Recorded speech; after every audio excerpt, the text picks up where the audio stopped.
بسم اللہ الرحمن الرحیم۔ حضرت خالد بن ولید رضی اللہ تعالی عنہ کا قبول اسلام سے پہلے حضرت خالد بن ولید رضی اللہ تعالی عنہ اسلام کے سخت مخالف تھے۔ آپ اسلام اور مسلمانوں کو نقصان پہنچانے کی ہر ممکن کوشش کرتے اور میدان جنگ میں مسلمانوں کے خلاف پیش رہتے تھے۔ جنگ احد میں فتح یاب مسلمانوں کو شدید نقصان پہنچانے والے خالد بن ولید رضی اللہ تعالی عنہ ہی تھے۔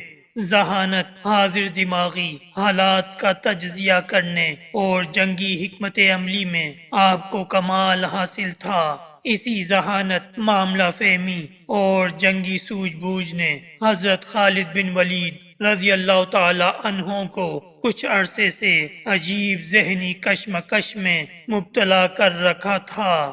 یہ سن 628 عیسوی کا موسم بہار تھا۔ پودوں پر کلیاں پھول بن کر کھل رہی تھی، بازاروں میں رونق بڑھ رہی تھی۔ حج کا زمانہ قریب آ رہا تھا، اسی لیے عارضی دکانوں اور ٹھیلوں نے شہر میں چہل پہل بڑھا دی تھی۔ لیکن عجیب بات تھی کہ اس بار بنی مخزوم کا شہزادہ خالد بن ولید رضی اللہ تعالی عنہ کچھ اداس اور کھویا تھا۔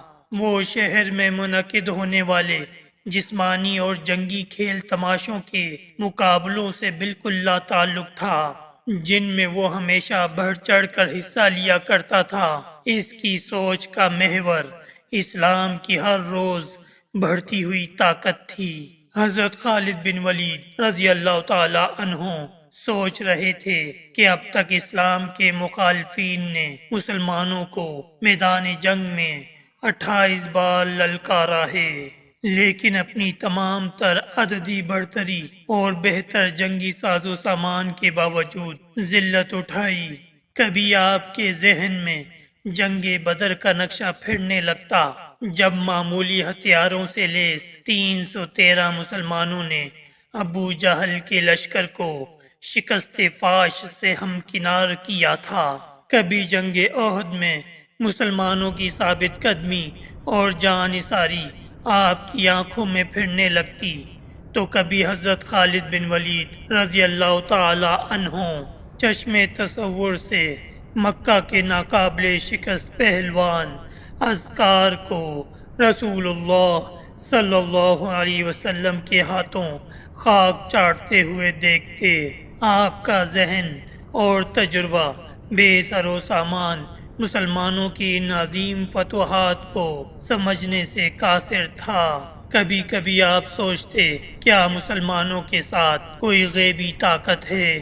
کیا محمد صلی اللہ علیہ وسلم واقعی اللہ کے رسول ہیں؟ اسی کشمکش میں کئی ماہ گزر گئے۔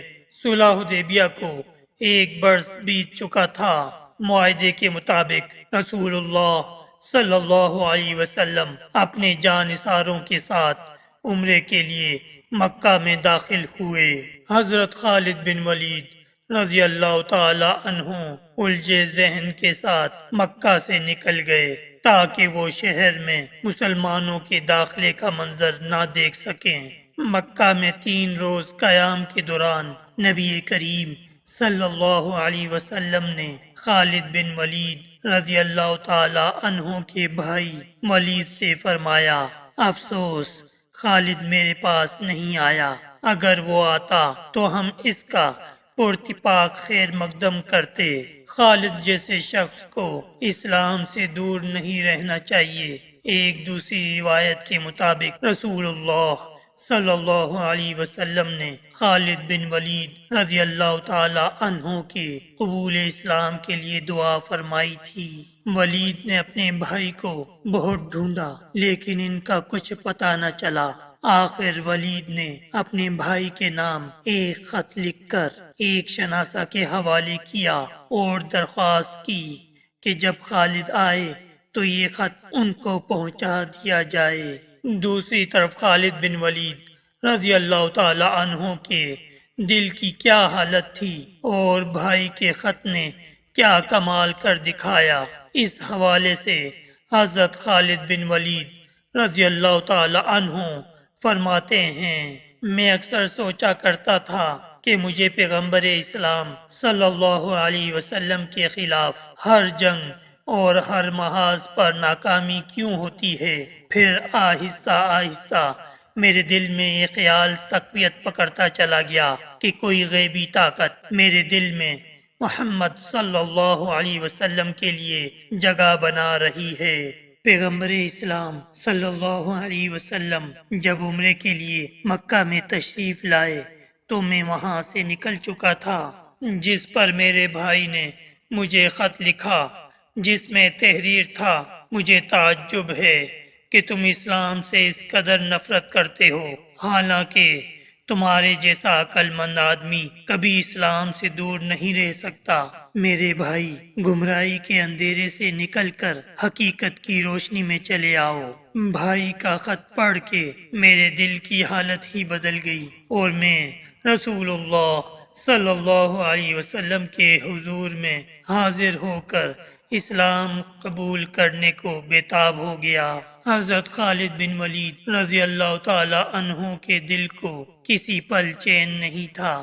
آپ نے مکہ کے کئی بااثر افراد کو حال دل سنایا، لیکن کسی نے قبول اسلام کے حوالے سے آپ کی حوصلہ افزائی نہیں کی۔ آپ نے دل کا حال حضرت عثمان بن طلحہ رضی اللہ تعالی عنہ کو سنایا۔ وہ قبول اسلام کے لیے آپ کا ساتھ دینے پر راضی ہو گئے۔ یوں حضرت خالد بن ولید رضی اللہ تعالی عنہ اور حضرت عثمان بن طلحہ رضی اللہ تعالی عنہ حضور کریم صلی اللہ علیہ وسلم کی خدمت میں حاضر ہونے کے لیے مکہ سے مدینہ روانہ ہو گئے۔ راستے میں ہدا کے مقام پر ان حضرات کی ملاقات حضرت عمرو بن العاص رضی اللہ تعالی عنہ سے ہوئی، جو حبشہ سے آ رہے تھے۔ انہوں نے حضرت خالد بن ولید رضی اللہ تعالی عنہ سے پوچھا، ابو سلیمان کہاں کا ارادہ ہے؟ خالد بن ولید رضی اللہ تعالی عنہ نے بتایا کہ وہ قبول اسلام کے ارادے سے مدینہ جا رہے ہیں۔ حضرت عمرو بن العاص رضی اللہ تعالی عنہ نے بتایا کہ وہ بھی یہی ارادہ رکھتے ہیں۔ 31 مئی سن 628 عیسوی کا دن اسلامی تاریخ میں بے حد اہمیت رکھتا ہے۔ اس دن اسلام کے دو عظیم جرنیل خالد بن ولید رضی اللہ تعالی عنہ اور عمرو بن العاص رضی اللہ تعالی عنہ اور عثمان بن طلحہ رضی اللہ تعالی عنہ کے ساتھ مدینہ منورہ میں داخل ہوئے۔ سب سے آگے حضرت خالد بن ولید رضی اللہ تعالی عنہ، ان کے پیچھے عمرو بن العاص رضی اللہ تعالی عنہ اور ان کے بعد عثمان بن طلحہ رضی اللہ تعالی عنہ تھے۔ حضور کریم صلی اللہ علیہ وسلم نے انہیں دور سے آتے دیکھا تو تبسم فرمایا اور اس وقت تک مسکراتے رہے جب تک یہ تینوں حضرات آپ صلی اللہ علیہ وسلم کے پاس نہیں پہنچ گئے۔ انہوں نے آ کر خدمت اقدس میں سلام عرض کیا اور کلمہ پڑھ کر مسلمان ہو گئے۔